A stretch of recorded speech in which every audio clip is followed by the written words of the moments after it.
Hello guys and welcome back to Custom Gamer. My name is Daz and this is the show where we talk about level design while playing cool maps. Today we are continuing on with Map Jam 6. This is the second map in the pack.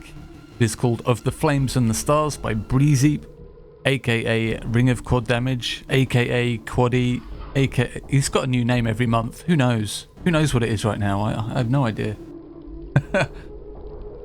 So this map is very cool. I think it's his first released Quake map. I believe he came over to us from the Doom community and he produced this thing for us in quite a small amount of time. I believe he had a different map on the go for Map Jam 6 and then scrapped it due to compiler errors or something like this and came up with this in a very short amount of time, which is frankly pretty incredible. Let's go and have a look.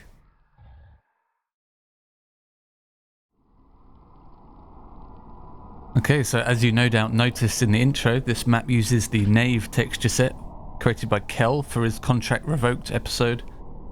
It's one of my favourite custom texture sets. It's just got this fantastic Lovecraftian vibe, lovely colours, lots of red and brown, little blue accents and stuff. I love the bookcases and things like that. Breezeep uses all of this to great effect in this map. The map feels very, very old school in its design, so the spaces you're playing in tend to be on the smaller end of scale, especially considering a lot of Q1SPs these days tend to be very large. So it's kind of an interesting dynamic to have smaller rooms and corridors where everything feels much more intimate. You have to make much more intelligent use of the space you're given, because this map can be pretty tough on hard skill. It doesn't mess around. One thing I must say here is that the lighting is very, very nice in this map. Lovely contrast between light and dark. Great use of coloured lighting to really enhance the colours already found in the textures. One interesting thing here is that the teleporters are pretty much the only thing in this map which gives off a purely white light, which really makes them stand out. It's quite nice. It may even be tinted with a hint of blue, I can't tell, but it looks really nice regardless. And so the theme is obviously like an arcane library, something which the Knave texture set does better than just about anything else, I think. And the book motif is something Breezeep uses to hide a lot of his secrets, which is something I'm not too keen on, because you end up doing a lot of pixel hunting to find the secrets, which is a bit unfortunate. As you can see here, I know there's a secret on this wall, but you just have to find a book. It's slightly sticking out from the wall, but it's very well hidden. Even when you know where it is, it's hard to find. So I did manage to find 3 of 4 secrets on this map. But it took me forever to find them because I was just pixel hunting all the bookcases to try and find books. And you can see there's another secret within this secret, so the secretception is always cool. This is the odd one out secret where one of these walls is textured a bit differently, so you pick up some extra supplies there, that's cool. But yeah, I'm not really a fan of hiding the secrets on bookcases. I mean, if there was one secret and it was like really obvious, then that would be fine, but there's 2 of the ones I found involved pixel hunting for a tiny little book on a multitude of bookcases in this map, but I found it quite frustrating to find. No idea where the 4th secret is, unfortunately. So one nice thing here is that you'll drop down into this area through a push trigger, which drops you down nice and easily, and there's no combat when you drop down, which is something of a surprise. It's only when you start walking around the ogres start spotting you and then they all come in. That's kind of nice. I like that. You've got a little bit of lava down below you. You can see through the grates in the floor. Now, as this pack was themed Fire and Brimstone, there is a distinct lack of Fire and Brimstone in this map, but it's not too much of an issue. There's a little bit of lava at the end. I almost feel like it's like a token offering of I was following the theme, honest. I guess that's just a symptom of the accelerated development time of the map, due to starting it a little bit later than everyone else. And kill the Vor and get out of here.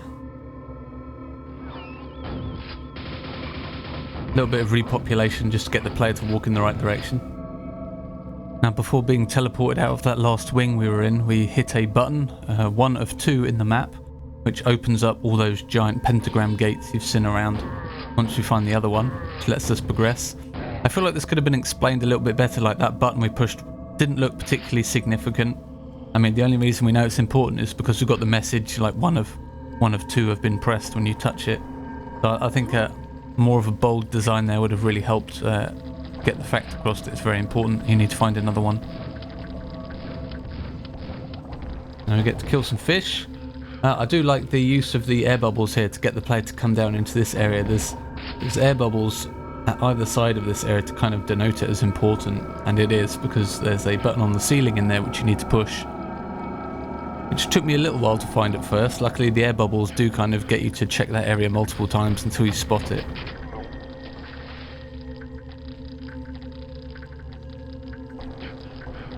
Now there is a mega health secret up in one of the windows up there. That's the one I could not work out how to get to.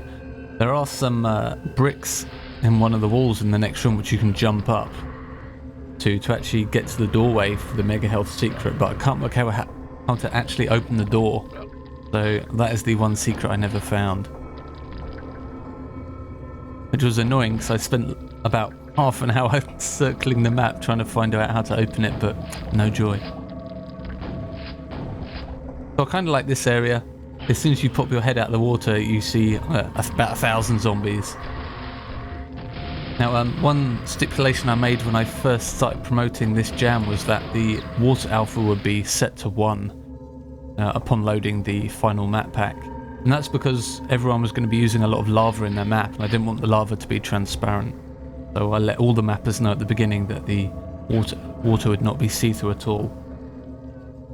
So Breezeep kind of uses that to his advantage here to kind of make an ambush happen when you pop your head up above the water because you can't see what's up there. I kind of like that. It's taking a limitation of the jam and actually getting some gameplay out of it, which I kind of like.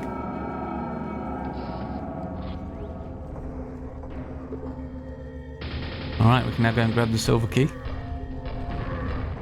But first there is a secret we must grab. This secret coming up here is kind of nice. If you're an eagle-eyed Quake player, you'll notice there's a bit of a space behind this bookcase, which kind of made me think, I bet there's a way to open this bookcase and there's something behind there. This is another pixel hunting for a book secret. I'm not even going to tell you how long it took me to find it. There's a book you can slam there to get in there. It's funny because you'd think that just by looking at the bookcases from a harsh angle you'd notice the book sticking out, but it's actually very hard to do. The bookcase has this fantastic three-dimensional quality to it, even when it's on a flat plane. It makes it very hard to see things.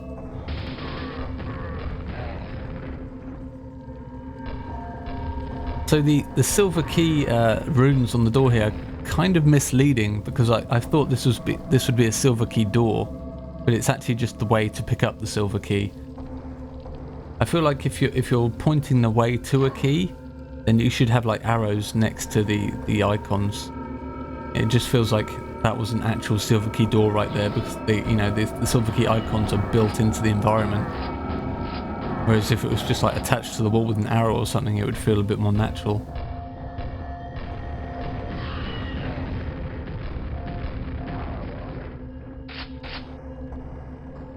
So as we've travelled around most of the map by now, you can kind of see, I feel like Breezeep made a lot of like prefab like archways and doorways and little corridors and things like that just to allow him to put the map together very, very quickly. It leads to the fact that a lot of areas do kind of look kind of samey after a while, but it never really becomes too much of a problem because he manages to vary things up enough with like lighting and putting bookcases in various different positions and, just varying all kinds of different things. But you can kind of see the basic building blocks of the map where he just like copied and pasted lots of different things and then made it look nice afterwards. He did a great job, I think. It's a very nice looking map. You never really notice the repetition until you've played it a couple of times. Now we can finally open the silver key door. Now we've got the token piece of lava at the end. And we can continue on to other worlds. So yeah, that's a fantastic little map by Breezeep. Fairly tough on hard skill. Not too fond of the way the secrets worked, as I've already said, but the secrets themselves were nice. Alright, hopefully I'll be back again fairly soon with the next map in Map Jam 6. That is Eric W and Tronin's level, which that might be a longer video. That's a very, very long map. Thank you everyone for hanging out, and I'll see you again soon.